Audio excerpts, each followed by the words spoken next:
Luc Bouchard with Solvac Life Coaching Services. I've been a certified life skills coach for 22 years, and I specialize in men's issues, what keeps men stuck, and how they engage in some pretty weird behaviors. Welcome. Today is the 47th day of the 72-day challenge. We're in week 7, and the week theme is masculinity.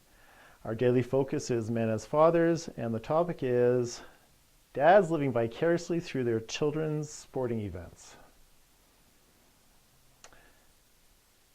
So, living vicariously through your children, we see it all the time. It's not as if it's not in popular culture, that we don't hear about it or we don't see it on TVs and that kind of stuff.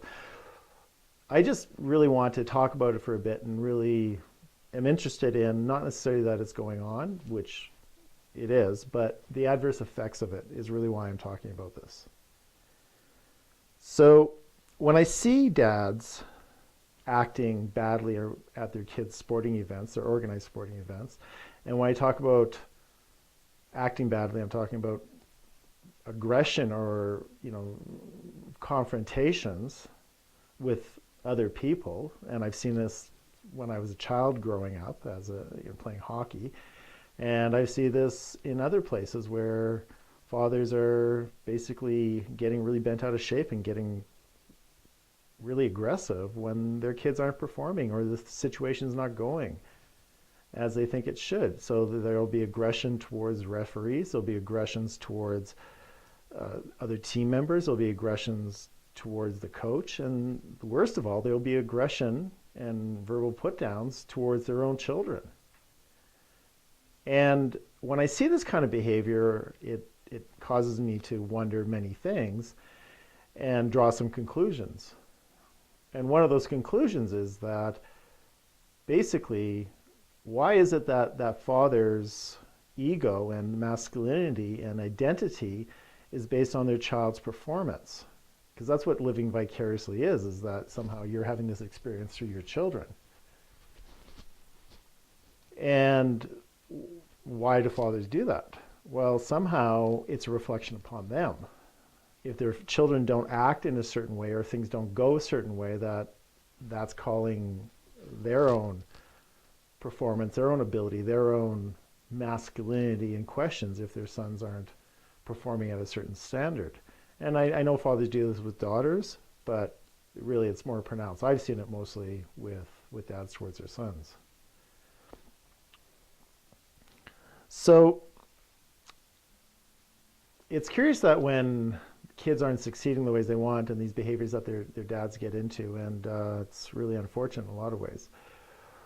But what's more important is not that it's going on, but what's the effects upon the children. And often the kids will be embarrassed and will be devastated, and for something that's meant to, when dads want their kids to act to be better performers, well, it actually has the exact opposite response. It actually detracts and sends their kids in the opposite direction of wanting to do that. And then there's more tension because the kids aren't wanting to actually engage in the sports. But that's not the troubling thing. The troubling thing is what happens when the kids and the son is really wanting their father's approval and really wanting their father's attention and really wanting their father to like them. Well, then what we see going on is the child dismissing their own worth and dismissing their own authentic self because they're trying to get their father's approval.